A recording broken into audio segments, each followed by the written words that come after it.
Hello guys, welcome to my channel Geetika's home kitchen. आज का আমার রেসিপি গন্ধরাজ মুগ ডাল। তো চলো আমরা দেখব গন্ধরাজ মুগ ডাল করতে কি কি উপকরণ লাগছে। প্রথমে এখানে আমি 1 কাপ কাঁচা মুগ ডাল ধুয়ে পরিষ্কার করে হালকা নুন আর হলুদ দিয়ে সেদ্ধ করে নিয়েছি। একটু করে দানা দানা রেখে সেদ্ধ করেছি, পুরো গলে গেলে ভালো লাগবে না। নিয়েছি এখানে আমি লেবুর রস, চিনি, আদা বাটা, কাঁচা লঙ্কা চেরা, লেবু পাতা, আমি এক স্লাইস লেবু নিয়েছি আর নিয়েছি লেবুর সবুজ অংশটা একটু গ্রেট করে নিয়েছি আমি। আর নিয়েছি ফোড়নের জন্য মেথি অল্প অল্প, কালো সর্ষে, একটা তেজপাতা, 2টো শুকনো লঙ্কা, সর্ষের তেল আর নুন। তো চলো আমরা এবার রান্নাটা বসাবো। দেখো আমি এখানে গ্যাসে কড়াইটা বসিয়ে দিয়েছি, গরম হয়ে গেছে। এর মধ্যে আমি এবার তেল দিয়ে দেবো, সর্ষের তেল। খুব বেশি তেল দেবো না, যেহেতু ডাল, একদম অল্প তেল দেবো।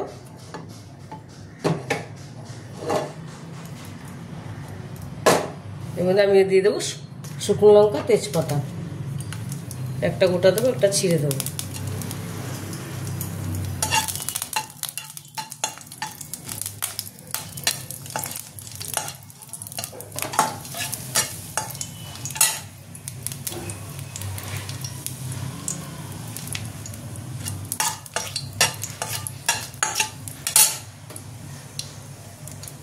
এবার আমি গোটা সর্ষেটা আর মেথিটা ফোড়ন দেব।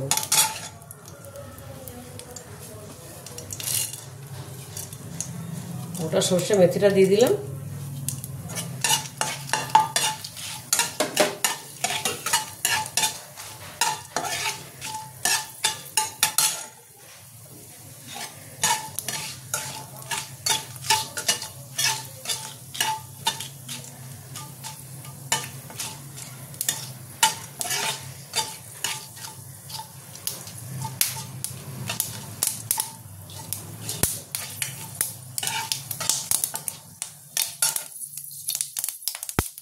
আমি দেবো আদা বাটা। আদা বাটা আমি অল্প দেবো, আদাটা রেখে দেবো, কাঁচা দেবো আমি।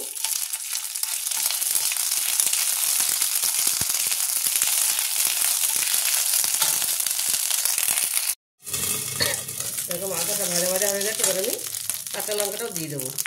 আর অল্প একটু আদা আমি রেখে দিয়েছি, ওটা আমি কাঁচা দেবো, তাহলে গন্ধটা ভালো বেরোবে, ভালোভাবে। কুমড়াটা গন্ধ বেরিয়েছে, এবার আমি সেদ্ধ করা ডালটা দিয়ে দেবো। এর মধ্যে ডালটা দিয়ে দেবো।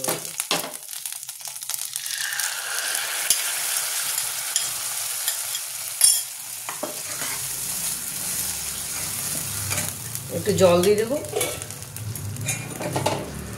আমি গরম জল করে রেখেছিলাম, বাটিটা ধুয়ে দেবো।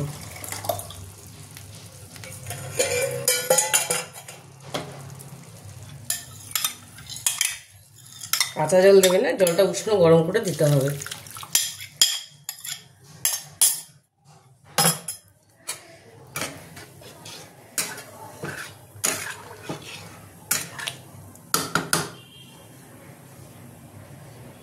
এটা আমি একটুখানি ফুটতে দেব।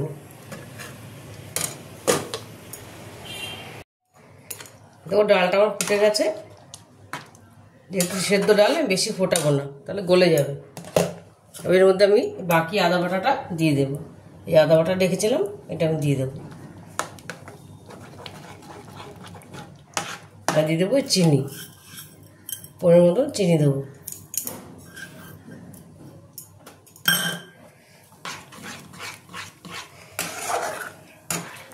দেখো ডালটা আমার রেডি হয়ে গেছে, খুব তাড়াতাড়ি হয়ে যায়, এটা খেতেও দারুণ লাগে। তোমরা বাড়িতে অবশ্যই বানিয়ে দেখবে। এবার আমি এর মধ্যে দিয়ে দেবো লেবুর রস। একদম নামানোর আগে লেবুর রস আর লেবুর পাতা আর খোসাটা দিতে হবে, কেন হলে তেতো হয়ে যাবে। লেবুর রস দিয়ে দিলাম পরিমাণ মতন, গ্রেট করা লেবুর ওই খোসাটা দিয়ে দেবো। লেবু পাতাটা একটু ছিঁড়ে দেবো, তাহলে সেন্টটা ভালো হবে।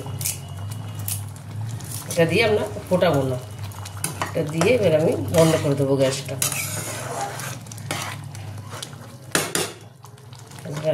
এবার আমি গ্যাসটা বন্ধ করে দেবো, আর কিছুক্ষণ আমি ঢেকে রেখে দেবো। দেখো ডালটা আমি প্লেটিং করে নিয়েছি, দেখো কি সুন্দর হয়েছে দেখতে। ডালটা ভীষণ তাড়াতাড়ি হয়, কম উপকরণে দারুণ একটা সুগন্ধ হয় ডালটার মধ্যে, খেতে ভীষণই ভালো লাগে। আর তোমরা এটা বাড়িতে অবশ্যই ট্রাই করবে, দেখবে খুব ভালো লাগবে। আর রেসিপিটা তোমাদের ভালো লেগে থাকে তাহলে আমাকে লাইক, শেয়ার আর সাবস্ক্রাইব করতে ভুলবে না। টাটা।